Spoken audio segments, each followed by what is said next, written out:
आज हम लोग देखने वाले हैं स्केलेटन सिस्टम, जिसको बोलते हैं कंकाल। इसको क्या बोलते हैं? कंकाल बोलते हैं।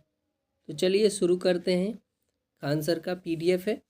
तो हम लोग बायोलॉजी में आज पढ़ने वाले हैं कंकाल, कंकाल तंत्र। ठीक है, तो चलिए शुरू करते हैं। ठीक है, आगे देखते हैं। चलिए इसको शुरू करते हैं। कंकाल, कंकाल कहने का मतलब है जो हमारे ऊपर या आंतरिक हिस्सों को खड़ा करके रखता है, उसी को कंकाल बोलते हैं।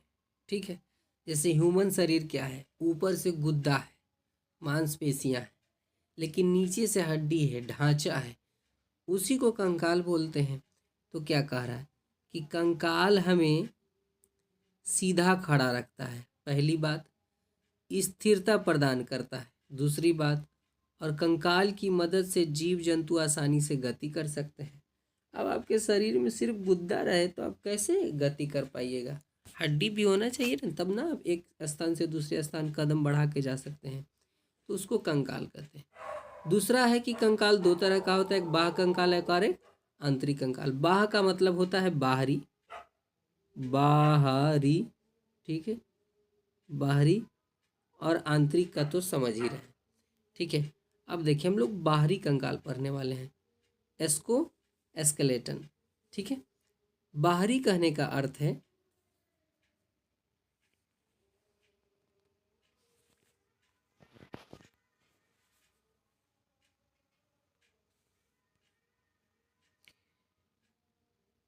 यह शरीर के बाहरी में पाया जाता है तथा अधिक कठोर होता है। यह शरीर को रक्षा प्रदान करता है। बाहरी कंकाल, बाह्य कंकाल मृत कोशिका का बना होता है। इसके अंतर्गत रक्त संचार नहीं होता, इसके अंतर्गत बाल नाखून आते हैं।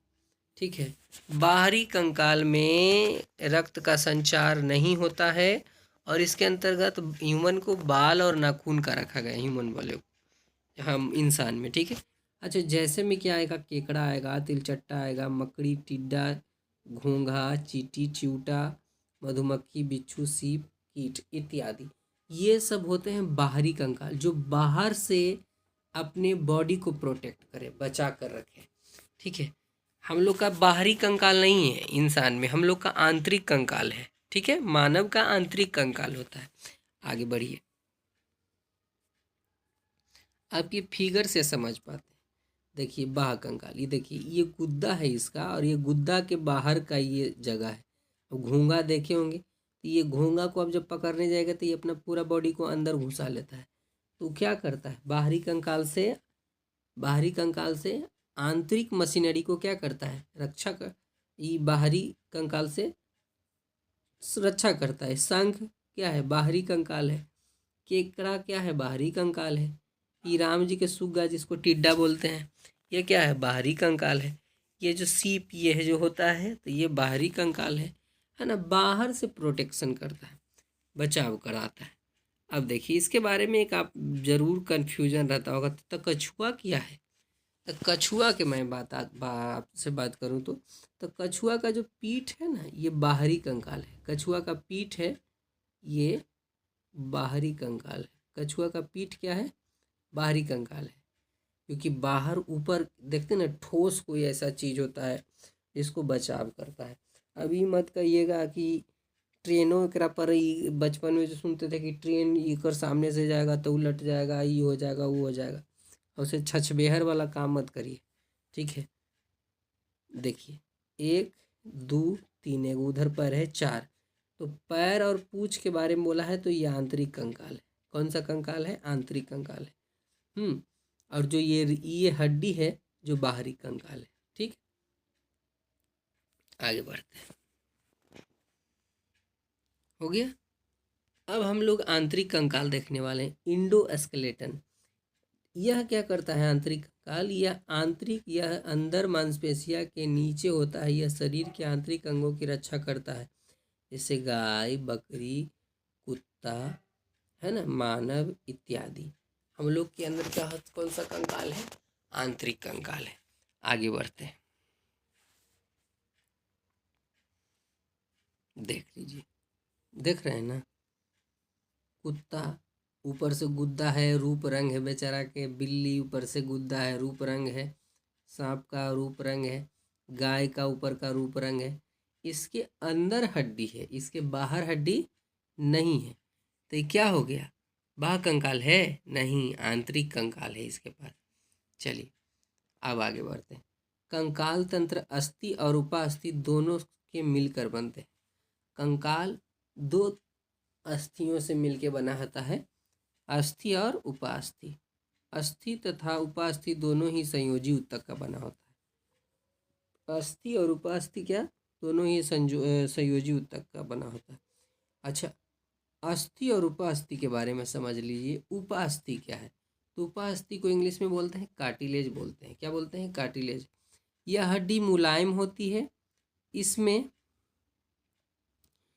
क्योंकि इसमें कैल्शियम फास्फोट होता है। कैल्शियम फास्फेट होता है मुलायम हड्डी में। कौन सा होता है? कि कैल्शियम फास्फेट होता है। Ca3PO4 × 2 पाया जाता है। इसमें कैल्शियम कार्बोनेट नहीं पाया जाता है। उपास्थि कोविडोप्लास्ट कैल्शियम का बना होता है। ये किस अस्थि का बना होता है? तो कोन्ड्रियोब्लास्ट, माफ करिएगा, कोन्ड्रियोब्लास्ट का बना होता है। अब देखिए, कान नाक सभी हड्डी को सिर पर कार्टिलेज पाया जाता है। ये जो आपका शरीर में कान है ना और नाक है ना, ये देखिए उसमें कौन सा हड्डी पाया जाता है? तो कार्टिलेज हड्डी पाया जाता है। क्योंकि आप देखे होंगे कि ये ज़्यादा उतना मजबूत नहीं होता, एक मुक्का मार देता है, खून उन गिरने लगता है ना। तो कार्टिलेज हड्डी। मुर्गा में देखें, मुर्गा खाए ना, तो मुर्गा वाला जो रान होता है, तो ऊपर का जो हड्डी होता है, मुर्गा वाला जो आप खाए होंगे, मुर्गा वाला जो आप खा रहे हैं, ऐसे करके तो ई जो ऊपर वाला होता है ना, तो ई परे होता है, कार्टिलेज होता है। ठीक है, नीचे तो बड़ियार होता है। तो ई हो गया उपास्थि, उपा हो गया, और ये अस्थि हो गया। तो ये मुलायम होता है, ये मजबूत होता है। ठीक है, मुर्गा जो खाते होंगे ना, उनको अनुभव होगा, जो मांसाहारी होंगे।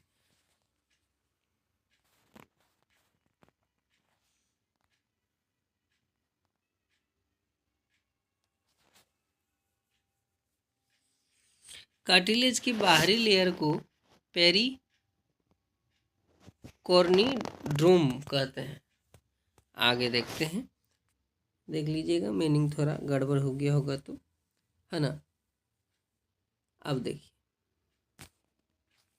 अस्थि के बारे में हम लोग पढ़ते हैं। अस्थि या कैल्शियम, यह अधिक कठोर होता है। यह अधिक क्या होता है? कठोर होता है। यह अधिक कठोर होता है क्योंकि इसमें कैल्शियम फास्फेट और कैल्शियम कार्बोनेट होता है। कैल्शियम फास्फेट और कैल्शियम कार्बोनेट होता है ना। कैल्शियम फास्फेट और कैल्शियम कार्बोनेट होता है, दोनों होता है ना। जबकि उपास्थि में कैल्शियम कार्बोनेट नहीं होता, वो कैल्शियम फास्फेट होता है, फेट होता है खाली। अब देखिए, अस्थि ऑस्टियोब्लास्ट कोशिका के बने होते हैं। ये भी किसके बने होते हैं? ऑस्टियोब्लास्ट कोशिका के बने होते हैं। अच्छा, मानव अस्थि में प्रवेश विशेष प्रकार की प्रोटीन होती है जिसे हम कोलेज प्रोटीन कहते हैं। कौन सा प्रोटीन कहते हैं? कोलेजन प्रोटीन कहते हैं। अस्थि में ओसीन नामक प्रोटीन पाया जाता है और अस्थियों में रक्त नलिकाएं तथा तंत्रिका तंत्र पाए जाते हैं। ठीक है, अस्थियों में 50% जल होता है और 50% कार्बनिक पदार्थ होता है। देखते हैं, जलता है इंसान धड़क धड़क के दम, तो उसी तरह से समझ लीजिए।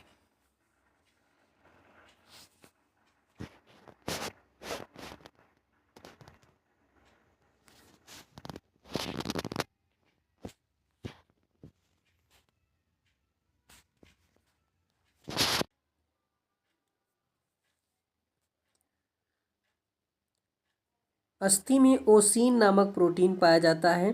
दूसरा है कि अस्थियों में रक्त नलिका और तंत्रिका तंत्र पाए जाते हैं। फिर है कि अस्थियों में 50% जल और 50% कार्बनिक पदार्थ पाए जाते हैं। नेक्स्ट, उपास्थियों में तंत्रिका तंत्र और रक्त नलिका नहीं होती। उपास्थि में, ठीक है, तंत्रिका तंत्र और रक्त नलिका नहीं होती, लेकिन भोजन और ऑक्सीजन की आपूर्ति लसिका के द्वारा होता है। किसके द्वारा होता है? लसिका के द्वारा होता है।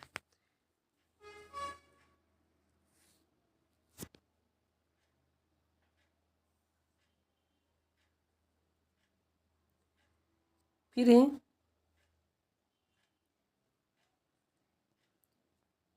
लसिका के द्वारा होती है।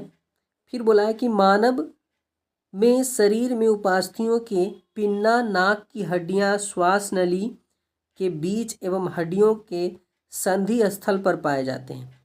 30 वर्ष की अवस्था में हड्डियों का घनत्व अधिक होता है और जन्म के समय हड्डियों की संख्या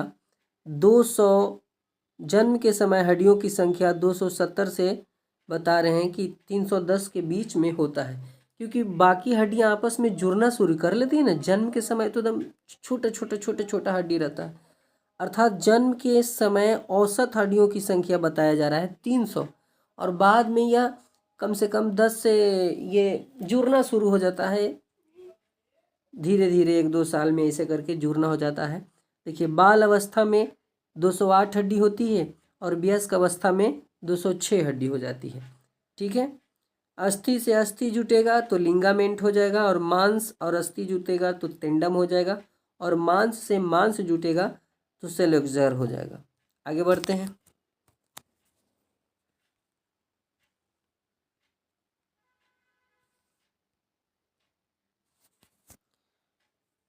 इसमें है कि मानव शरीर के समस्त अस्थियों को 2 भागों में बांटा गया है, एक अनुबंधीय उपांगी और एक अक्षीय, जिसको एक्सियल बोलते हैं, है ना। ऊपर वाला अनुबंधीय एपेंडिकुलर। तो आगे देखते हैं अनुबंधीय। कंकाल शरीर की अनुपस्थित आंतरिक भागों की रक्षा करता है तथा जंतुओं को चलने फिरने में सहायता मदद करता है। इसमें 126 हड्डी होता है। कितना? 126 हड्डी। अब देखिए 126 हड्डी कैसे होता है। कंकाल में 2 तरह का, जैसे 2 तरह का हड्डी हो, एक बताया गया था, बाह्य कंकाल और आंतरिक कंकाल होता है। तो पहले हम हाथ का हड्डी देख लेते हैं, आपको दिखाते हैं हाथ का हड्डी। देखिए, humerus, radius, ulna, carpal, metacarpal, phalanges. ठीक है, humerus, radius, ulna, carpal, metacarpal, phalanges. Humerus हो गया, है ना,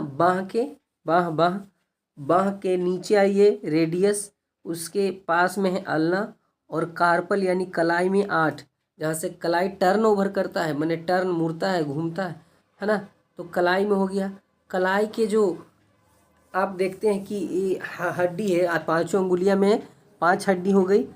ठीक है, यह हाथ वाला में। और जो उंगली में जाके देखते हैं तो उंगली में देखिएगा आप 3-3 गो लकीर है, अंगूठा में 2 लकीर है। तो अंगूठा में 2 तरह का हड्डी और बाकी 4 गो उंगली में 3-3 प्रकार की हड्डी। तो ये 14 हो गया फ्लेंजिज। तो दोनों हाथ के बारे में बात किया तो एक हाथ में 30 गो, तो दोनों हाथ में 30 दूना 60। देखिए यहाँ आपका फिगर भी दिया हुआ है, आप फिगर देख सकते हैं, है ना।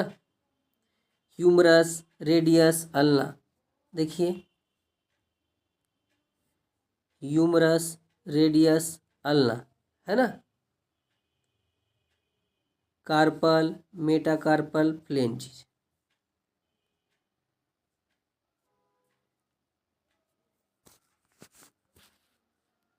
अब देखिए पैर की हड्डी देखते हैं। पैर की हड्डी में देख लीजिए, पैर की हड्डी में फीमर यानी उरु यानी अस्थि तो हो गया, ये जांग का हो गया। जांग के नीचे आते हैं तो पटेला हो गया, पटेला के नीचे आते हैं तो टिबिया हो गया, टिबिया के नीचे आते हैं तो फिबुला होता है। तो ये चारों है जो एक एक प्रकार का हड्डी है, फीमर, पटेला, टिबिया, फिबुला। ठीक है, देखिए टार्सल, उसमें था 8 गो और इसमें है 7 गो। ठीक है, उसके बाद है मेटाटार्सल, उंगली तो 5 ही गो है, लेकिन उंगलियों में हड्डियां कितनी हैं? तो 14 हड्डी है। तो एक पैर में 30 हड्डी और दूसरे पैर में तो 30 दूना 60। तो 60 60 कितना हो गया? 120। 120 हड्डी हम लोग अभी देख लिए। अब देखिए आगे बढ़ते हैं। देखिए इसका फिगर है, ये फिगर आप देख सकते हैं, है ना। फीमर, पटेला, टिबिया, फिबुला, इस तरह से फीवर है, ये फिगर है इसका। ये चलिए आगे बढ़ते हैं।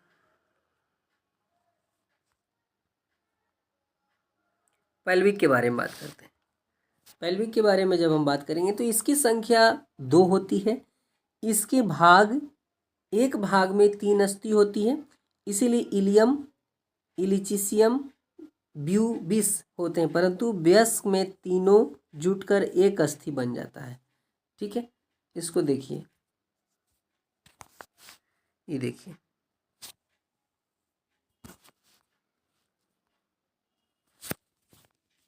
फिगर आप देख रहे हैं।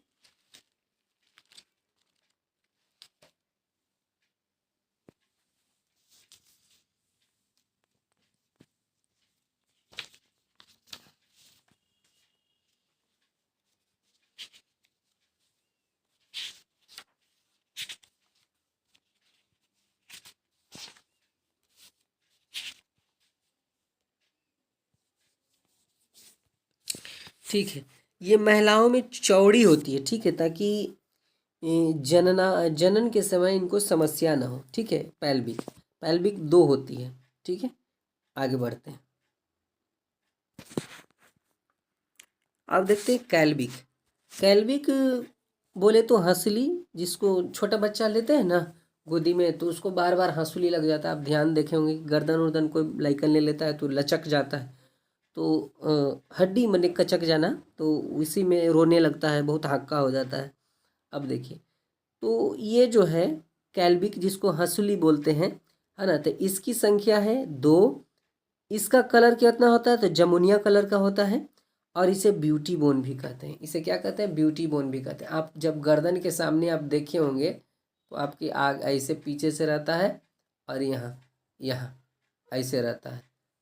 आप अपना देखे होंगे, देख लीजिए फिगर में, मैं आपको दिखाता हूँ तो आप समझ पाएंगे। देखिए, यह है ब्यूटी बोन, देखिए यही है ब्यूटी बोन, ये है ना, ये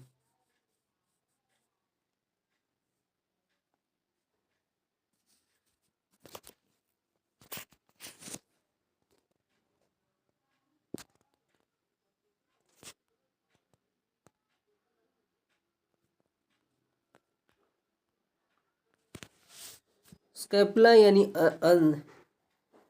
अंश मेखला, यह बाहों और कंधों से जुड़ा रहता है। यह बाहों और कंधों से जुड़ा रहता है। इसकी संख्या भी 2 है, तो 2 तिहाई 6 हो गया ना जी। तो 120 और 6, 126 हड्डी हम आपको अभी बता दें। आगे बढ़ते हैं।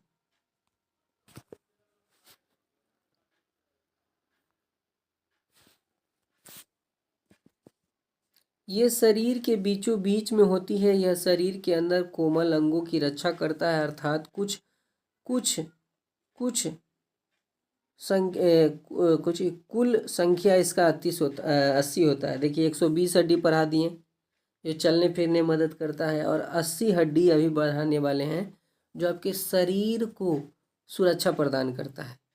ठीक है, क्या करता है? सुरक्षा प्रदान करता है। रीढ़ की हड्डी, कसेरू दंड कहते हैं, जिसको मेरू दंड कहते हैं, यह गर्दन से लेकर नीचे पूंछ तक फैला होता है। इसकी संख्या 26 और 33, 26 33 कहने का मतलब ये प्रारंभ में, बचपन में 33 हड्डियां होती हैं। ठीक है, रीढ़ की। ठीक है, और अब जब बड़ा होते हैं तो जो टूट जाता है थोड़ा सा, तो 26 हड्डी हो जाती है। प्रत्येक कशेरू के मध्य भाग को न्यूक्लियस कैनल कहते हैं, जिसे होकर मेरू रज्जु गुजरती है। ठीक है, आगे बढ़ते हैं।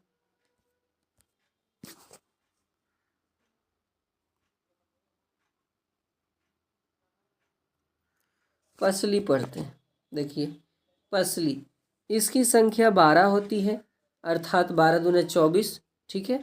पसलियाँ पीछे की ओर मेरुदंड से तथा आगे की ओर अस्टर्नम से जुड़ी होती है।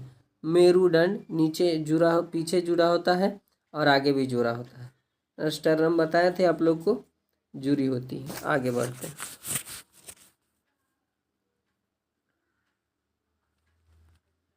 आगे बढ़ते हैं।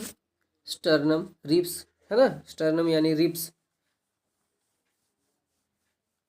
आपस में जुड़ी होती है।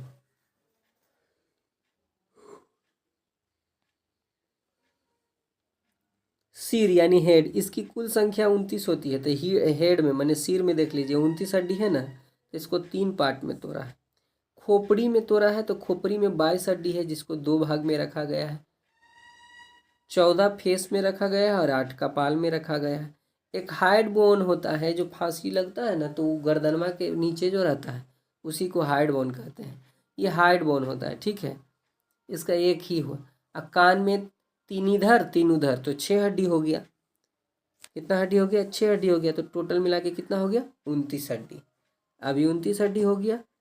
अभी हम लोग उधर भी देख लिए हैं। आगे बढ़िए, देख लीजिए फिगर।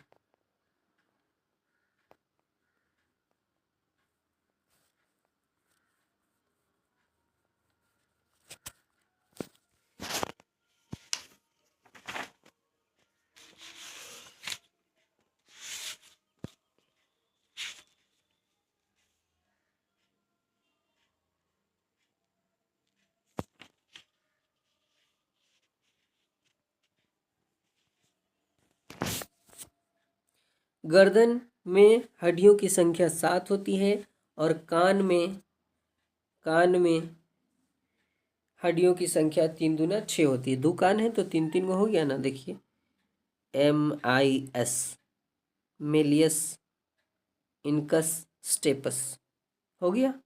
आगे बढ़ते हैं। देखिए यहाँ कुछ लिखा हुआ है, क्वेश्चन आपको ज़्यादा मदद करेगा। शरीर की सबसे छोटी हड्डी स्टेपस है, जो मध्य में होता है यानी मिडिल में होता है ना, तो कान में होता है। देखिए सबसे बड़ी हड्डी फीमर, जिसको उरु अस्थि, जो जांग होता है। अच्छा, इसकी लंबाई होती है इस फीमर की लंबाई 48 सेंटीमीटर होती है। सबसे कमज़ोर हड्डी केल्विक यानी कॉलर हंसुली की होती है। अभी बताएं ना, बच्चा लोग ज़्यादा दिक्कत हो जाता है, लचक जाता है ना, सुस्त। सबसे मजबूत हड्डी जबड़े की हड्डी होती है, जिसको डेंट्राई होती है। सबसे चमकीली हड्डी टिबिया होती है, ये पैर में होता है। पैर की हड्डी खोखली होती है, जिसको सांद्रान बोलते हैं, खोखली होती है, अंदर कुछ नहीं होता। ठीक है। पटेला सिमाइड का बना हड्डी का बना होता है। जब हम बैठते हैं तो इसियम नामक हड्डी पर जोर पड़ता है। हम जब बैठते हैं ना, जैसे चेयर वेयर पर बैठते हैं ना, कुछ चौकी पर बैठते हैं, तो कौन सी हड्डी पर जोर पड़ता है? इसियम नामक हड्डी पर जोर पड़ता है, जो पैल्विक का भाग है। जो किसका भाग है? पैल्विक का भाग है। जहाँ मांसपेशियाँ तथा अस्थियाँ मिलती है उसे टेंडम कहते हैं। उसे क्या कहते हैं? टेंडम कहते हैं।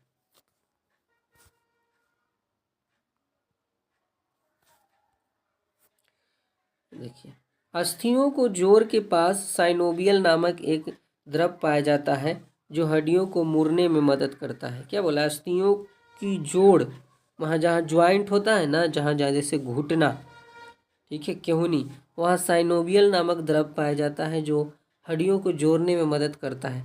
इसी द्रव की कमी से गठिया नामक रोग होता है। खोपड़ी में पीछे की ओर एक खाली खोखला जगह होता है, जिसे फोरमिन मैग्नम कहते हैं। फोरमिन मैग्नम कहते हैं। अस्थियाँ यानी बोन सेल, अस्थियाँ कोशिका 3 प्रकार की होती है। ओस्टोक्लास्ट, ओस्टोब्लास्ट और एक है ओस्टोसाइट है। ठीक है, इसको देख लेंगे आप।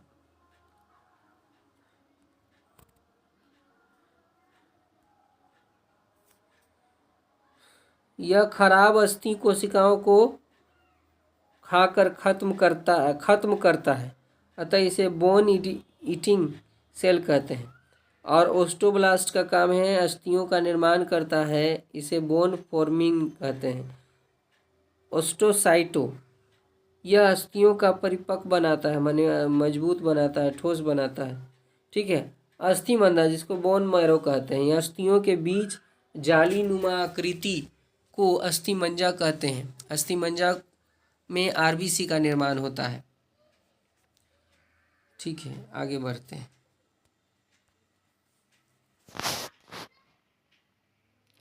ज्वाइंट्स, कंकाल का वह स्थान जहाँ अस्थियां मिलकर हिल डुल सकती है उसको कहते हैं ज्वाइंट, जैसे आपका घुटना, क्योनी, है ना।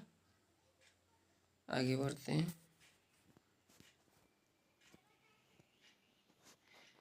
ए नंबर है कि अचल संधि। अचल संधि, इस संधि को रेशेदार संधि भी कहते हैं। यह थोड़ा भी गति नहीं करता, यह खोपड़ी तथा दांत में पाया जाता है। देख लीजिए। अपूर्ण संधि, यह संधि जहाँ पाई जाती है वहाँ थोड़ा मोड़ा गति देखने को मिलता है, जैसे पसली, रिब्स, कसेरू, दंड, है ना, ये सब थोड़ा बहुत। पूर्ण संधि, यह संधि अस्थियों को विभिन्न दिशा में गति प्रदान करता है। यह 5 प्रकार का होता है। ठीक है, यह 5 प्रकार का होता है। संधि में एक चूहा खाली स्थान होता है और तथा जो हड्डी इससे जुड़ती है उसका ऊपरी भाग गोल होता है। यह सभी दिशाओं में घूम सकती है। देखिए, चूहा नहीं है, गुहा है ना। देख लीजिए, सभी दिशा में घूम सकता है।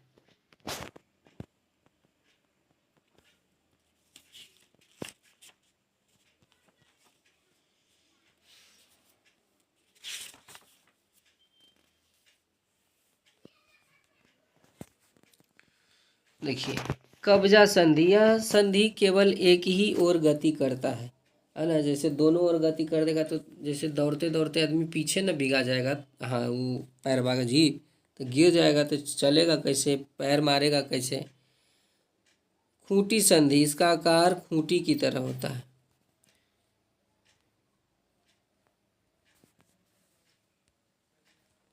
समान होता है, एक दूसरे के ऊपर रखी हुई रहती है। गर्दन में पिवोट ज्वाइंट पाया जाता है। कशेरू दंड का ऊपरी भाग एटलुस तथा निचला भाग एक्सिस कहलाता है।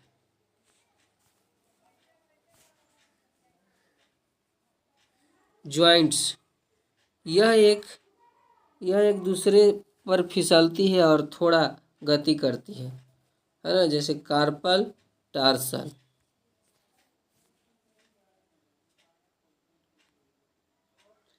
अब देखिए,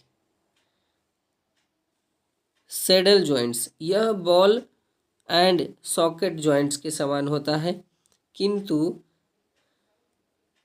यह एक निश्चित सीमा के अंदर ही दिशा में गति करता है। जैसे अंगूठा आगे की ओर झुकता है ना, पीछे की ओर नहीं मुड़ सकता है। आगे देख लेते हैं। चलिए ठीक है, इतना आज के लिए इतना ही। नेक्स्ट वीडियो मिलते हैं। थैंक यू एंड धन्यवाद। अच्छा लगा तो शेयर, सब्सक्राइब एंड लाइक ज़रूर करें। थैंक यू, धन्यवाद।